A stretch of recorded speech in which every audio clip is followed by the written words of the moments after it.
Salut la meute, c'est Raph, j'espère que ça va bien. Certaines parties de loup-garou sont lisses et bien rangées. Les loups-garous jouent comme des loups-garous, donc ils sèment le chaos et essayent d'éliminer des villageois. Les villageois transmettent les informations de façon claire et précise. Ils font donc aussi des choix cohérents avec leur camp et cherchent absolument à éliminer les loups-garous. Cependant arrive le moment où la routine s'installe et où les loups-garous réussissent à se fondre dans la masse. Tout le monde a l'air de jouer comme de simples villageois et nous voilà de retour à la case départ. On n'arrive pas à distinguer qui sont les loups-garous et qui sont les villageois. C'est à ce moment-là qu'il faut commencer à provoquer des explosions au cours des parties de loups-garous de façon à ce que les joueurs sortent de leurs petites habitudes. Cette étape est nécessaire pour réussir à trouver les loups-garous car comment peuvent-ils rester terrés alors qu'on a détruit leur propre terrier? Par contre, une fois la tête dans les fumigènes, il n'existe plus de modèle, plus d'habitude. Et il est probable que nombreux d'entre vous n'y voient que du brouillard plutôt que d'y voir ici un espoir. Faisons un petit tour de propriétaire d'une discipline dont je suis passé maître, provoquer et profiter du chaos. Invoquer le chaos au bon moment! Invoquer le chaos soi-même est quelque chose de nécessaire, sinon vous risquez de laisser quelqu'un du camp adverse le provoquer lui-même au moment où ça l'arrange. Cela demande une bonne capacité d'anticipation, car si vous attendez que vos ennemis soient bien installés, provoquer le chaos pourrait apporter une fin précipitée. Si vous voulez être celui qui en prend l'initiative, il va vous falloir sentir le vent tourner, savoir quand est-ce que l'ennemi pourrait en profiter de ce vent. Cela peut être par exemple sous la forme d'un joker que vous gardez dans votre manche au cas où cela tourne mal. Jusqu'à maintenant, j'ai pas été très spécifique, donc je vais vous donner un exemple plutôt clair. Il n'est pas rare qu'en mode obscur, lorsque je suis simple villageois, je bluffe d'être garde. Vous allez me dire, c'est pas logique, c'est ultra risqué, les gentils vont peut-être croire que je suis le vrai garde et du coup le vrai garde ne pourra pas l'ouvrir plus tard dans la partie. Cependant, cela me protège au moment où je suis accusé, cela pousse les autres à ne pas m'éliminer. Ce tour-ci alors, j'en suis sûr, il y a de plus grandes chances qu'on élimine un loup-garou, car si on m'élimine moi, je suis sûr qu'à 100% on élimine un innocent. Cependant, en faisant ça, je joue sur les habitudes des joueurs autour de la table et je provoque des réactions qui sont logiques, voire même trop logiques. Je joue avec leurs nerfs. Les loups-garous, ils voient une opportunité en or d'éliminer le garde, ils vont donc se jeter sur moi et m'éliminer. Certes, je vais mourir, mais ça le sera un tour de plus au garde pour faire ses affaires comme il veut. En plus de cela, si je suis mort, je suis sûr qu'ils n'auront pas éliminé une voyante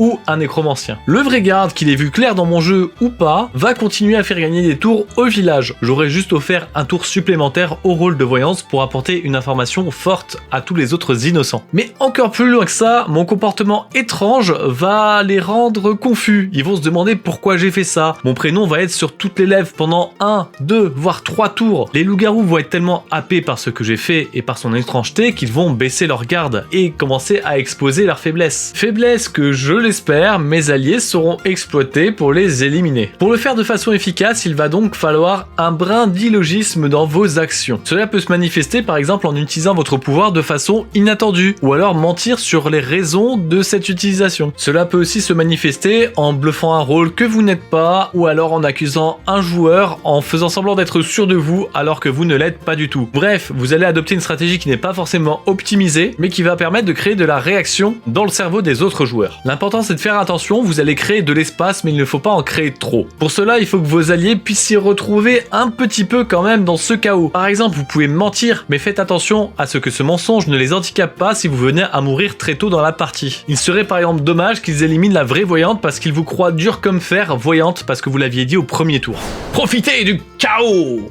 Il est possible que le chaos, ça soit pas vraiment votre truc. Ou en tout cas, c'est suffisamment pas votre truc pour que vous le provoquiez vous-même. Ça, je peux comprendre, même si moi j'adore ça, y a des joueurs qui sont pas à l'aise avec ça du tout. Du coup, si la partie se passe sans ça, peut-être que ça vous arrange. Mais vous ne contrôlez pas les autres. Donc les autres peuvent potentiellement invoquer le chaos. Et vous allez le subir. Sauf si vous appliquez quelques conseils. Déjà, dans un premier temps, il faut être capable de l'identifier. Car le chaos n'est pas forcément visible au moment exact où il s'installe. Bah oui, dans l'exemple que j'ai donné précédemment, si je bluffe garde à vos yeux, quel serait mon intérêt de le faire en tant qu'innocent? Si vous oubliez que le chaos peut être partout, vous penserez à ce moment-là alors que je suis peut-être garde ou alors peut-être que j'étais un méchant. Gardez donc en tête que les choses ne sont jamais forcément ce qu'elles semblent être. Il y a toujours une possibilité qui existe pour qu'elles soient différentes. Au moindre signe étrange qui pourrait prouver qu'en effet vous êtes déjà dans un chaos installé, passez en mode gestion du chaos. Et quand je dis le moindre signe étrange, n'attendez pas d'en être sûr. Au moment où vous avez un doute, Mode chaos. Dans le chaos, vous allez avoir deux objectifs hyper importants. Le premier, c'est de rassembler vos alliés et le deuxième, c'est de faire se trahir vos adversaires. Il est assez rare qu'en dehors de celui qui a provoqué le chaos, les autres soient dans le contrôle. Il va donc vous falloir d'abord vous focaliser sur celui qui l'a créé ce chaos. Essayez de voir avec qui il interagit. Cela vous permettra de comprendre pourquoi il a provoqué le chaos et qu'est-ce qu'il espère en tirer. Par exemple, est-ce qu'il cherche à rendre confus quelques joueurs très précis ou alors est-ce qu'il cherche à rendre compliqué la prise de décision de façon globale? Est-ce que quelqu'un est épargné par ses manigances, par exemple? Et si personne n'est épargné par ses manigances, qu'est-ce qu'il essaye de nous faire croire? Le chaos vous profitera si vous et vos alliés ont l'esprit clair, si vos appuis sont solides. Cherchez les informations en évitant le chahut. Soyez seul au centre de cette tornade infâme qui est en train de chambouler tous les autres joueurs autour de la table. Par exemple, faites parler un max de personnes pendant que c'est le chaos. Vos adversaires, eux, ont sûrement leur garde baissée, sont peut-être pas attentifs sur tous leurs angles. Ils ne peuvent de toute façon pas le faire, le cerveau humain en est incapable. Donc il est fort probable qu'ils baissent leur garde à un endroit et vous révèlent des choses sans s'en rendre compte. À ce moment-là, vous pourrez en profiter. Vous y trouverez sûrement de superbes indices si vous êtes innocent, ou alors si vous êtes loup-garou, vous pourrez trouver dans leurs paroles des éléments à retourner contre eux de façon à les faire passer pour des loups-garous aux yeux des autres.